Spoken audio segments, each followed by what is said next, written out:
What's up, guys? Welcome to Daily Dose of Reddit. This is your host, Zach, and today's subreddit is r/ChoosingBeggars. This story's called, "You have brand name clothes? Give me your couch for free!" No.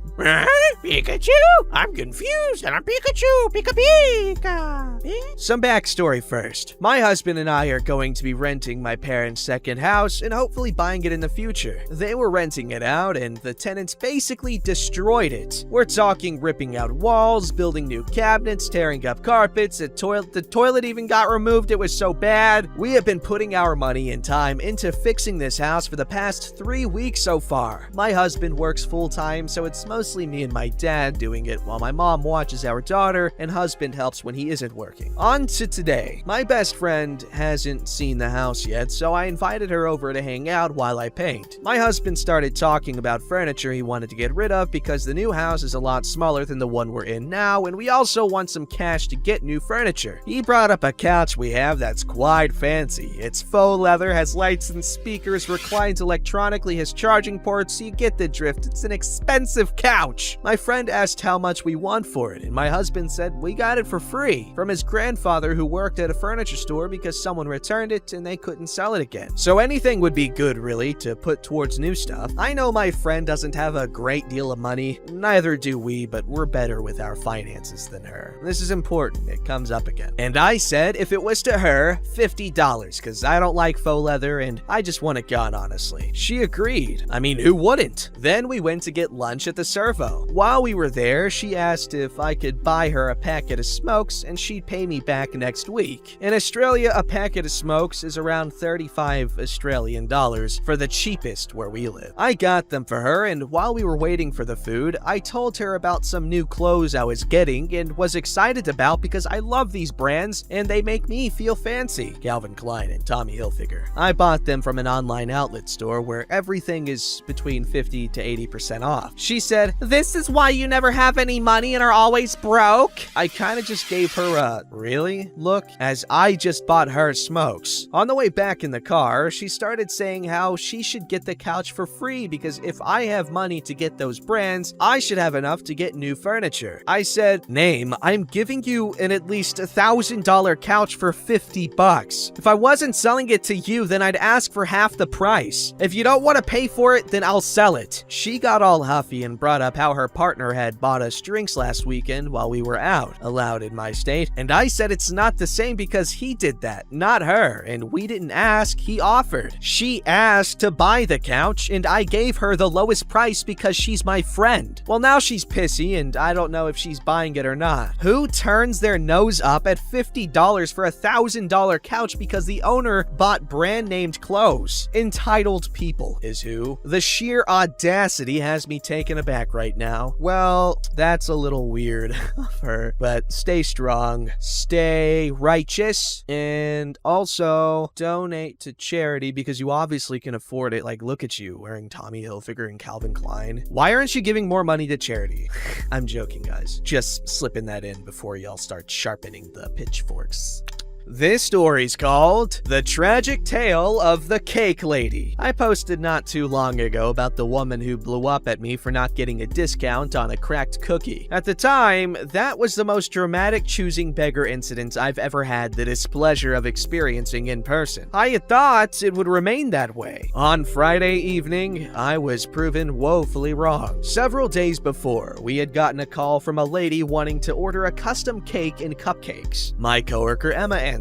It started out standard enough, but the lady quickly proved to be difficult. She had a million super complicated questions and got extremely aggravated at being put on hold so Emma could go get the answers. After about 45 minutes, she snapped, screaming into the phone that she was sick of this and demanded to speak to a supervisor, or at least someone who actually knows what the hell they're doing. Emma was holding back tears, but passed the phone to our manager. Our Her manager spent 2 freaking hours on the phone with this woman who continued to be a problem. She was extremely vague, telling my manager to just make it look nice and getting huffy when asked for specifics on what she actually wanted. My manager could tell something was up and insisted upon going over every little detail for confirmation with this woman. Finally, they settled on a design. The order was placed, and for about a week, that was that. Friday night, 15 minutes before we close, over 5 hours after her scheduled pickup time, mind you, the lady from the phone walks in. She looked surprisingly normal, apart from the glare in her eyes, and we went to go retrieve her order. As I'm certain you all guessed by now, she had complaints. Many complaints. The shade of blue on the cupcakes was wrong, the frosting edges weren't smooth, the centerpiece on the cake was in the center when she'd wanted it slightly off-center, she wanted the entire cake dyed pink, not just the frosting, blah blah blah blah blah blah blah. Basically, everything was wrong. Even though everything was exactly what she'd agreed upon at the time, my manager had made sure of it, and this was an outrage. She wanted her money back. My manager wasn't there at the time. The owner, however, was. She called the manager and went over everything again. The manager confirming that yes, everything was what they'd agreed on, and this lady was blatantly false in claiming otherwise. Here's where you probably expect a victory, a glorious telling off of the choosing beggar who leaves in a rage as the employees all celebrate. The evil defeated. I know, I certainly did. I mean, I wasn't actually expecting the owner to take this lady down or anything. I kept my expectations realistic, but the owner had said before that this business took great pride in not allowing its employees to be mistreated and would refuse to do business with abusive people. This lady fit that description to a T, so I thought that the owner would refuse her demands and tell her to go away, as I had been told was the way we did things. No. Instead, I watched with a dismayed sort of disgust as the owner gave this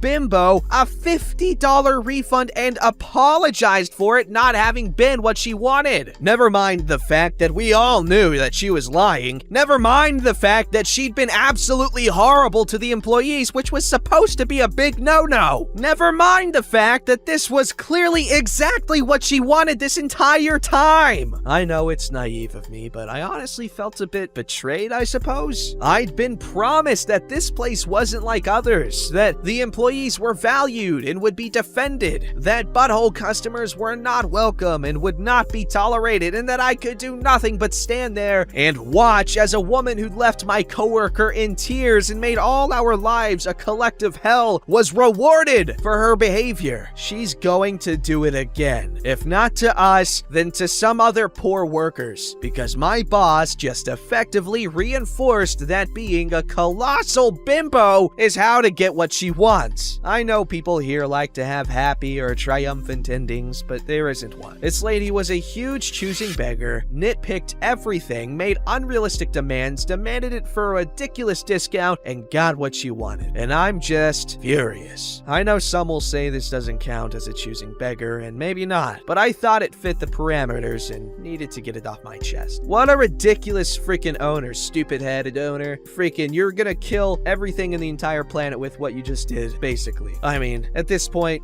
the world being overrun by Karens is the destruction of the world to me. But it's pretty profitable.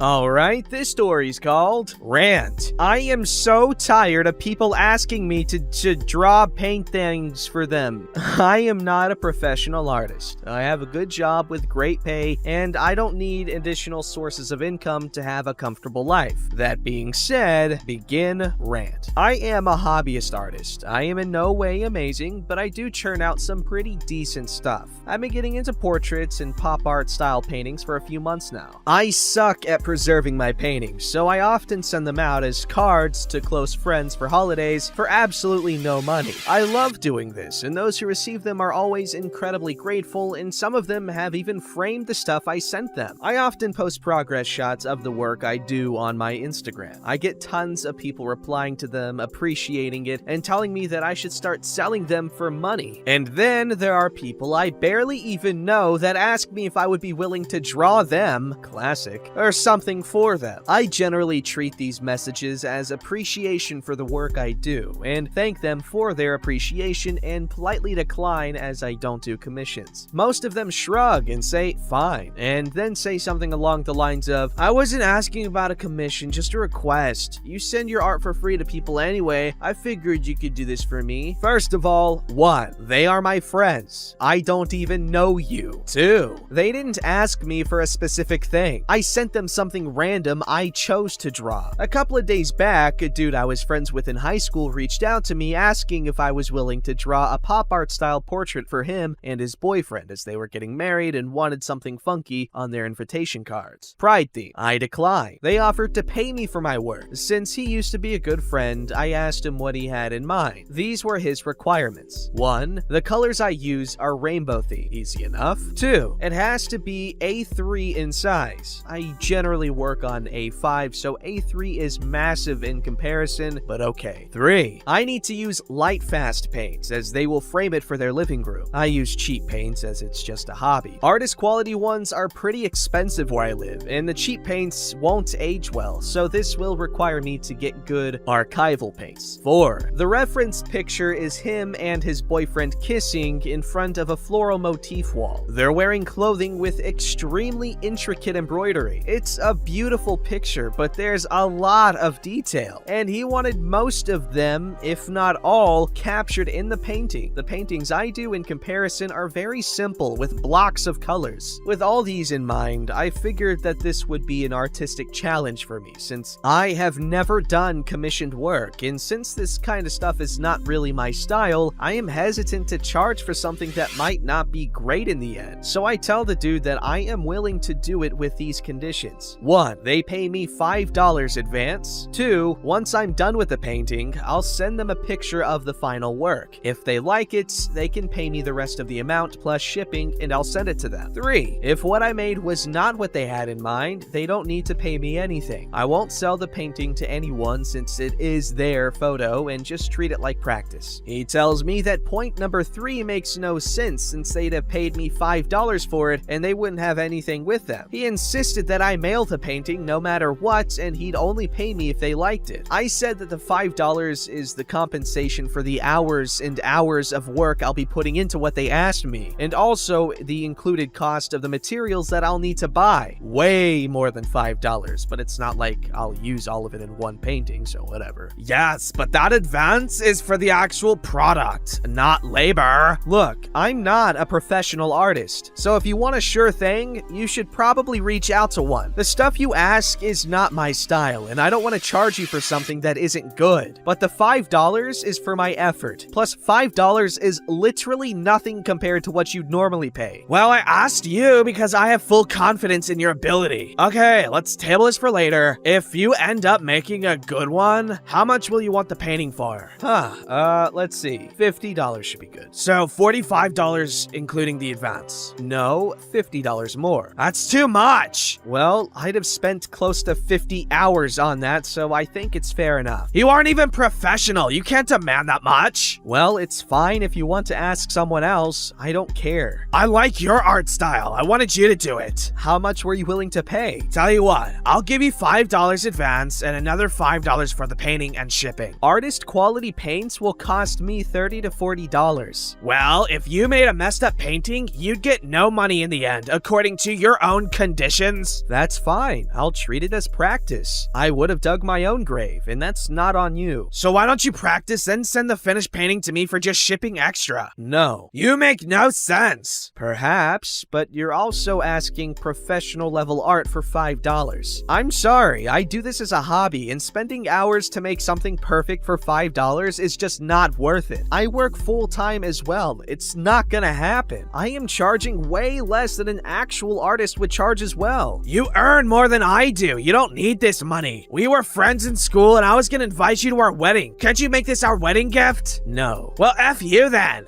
Dude then went on to rant about this in an Instagram story. Lied that I'd asked close to $300, tagged me, and then said that no one should approach me for any requests because I'm an unreasonable, entitled bimbo with crappy artwork. Maybe my conditions don't make sense. I was viewing this as an improvement opportunity plus some extra cash, but clearly I was just too entitled. I'm so tired of people reaching out to professional or hobbyist artists with requests and offering little to no pay for their effort. This is not how it works. My heart weeps for professional artists who rely on their art for income, who have to wade through a bunch of folks like this for every legit request. That's bonkers, man. Art is hard, especially portraits. You know, stick figures are peak portraiture for me. See, I'm making up words because I'm entitled to, as someone who's really good at stick figures. Alrighty, this story is called Sorry, We Prefer a Bigger Free Thing. I managed a locally owned store. We get a lot of requests for donations for school and charitable fundraisers, auctions, etc. So many that we have made it a policy to only give gift certificates, usually for $25. Had someone call last week for a donation. I told her what we would give her, and she said, "Well, we usually prefer a larger donation." I quickly replied in my cheeriest voice, "Gosh, sorry, we won't be able to help you then. Bye," and hung up as fast as I could so she couldn't change her mind. Look a gift horse in the mouth, you get nothing. Wow, amazing. I'm so happy that one less charity got one less donation. You sick